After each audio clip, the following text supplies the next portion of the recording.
Hello guys, তো আমরা আজকে বের হলাম পিক তুলতে। তো পিক তুলতে বের হয়েছি, বাট মেঘের যে অবস্থা মনে হচ্ছে যে বৃষ্টি চলে আসবে কখন জানি।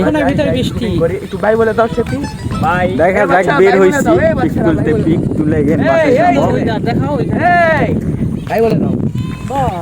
আমরা এখন আরএফএল টাওয়ারের এখানে চলে আসছি। এই যে আমাদের সব সেলিব্রিটি গুলো দেখো। এটা আমেরিকা থেকে আগত, আমেরিকা ইটালি দামের ভিতর ছিল। ওপেন করলাম আমাদের দর্শক সবাই একসাথে, সবাই একসাথে। আমাকে ধরো, আমাকে কেন ধরতেছো না? My enemy, you are my enemy.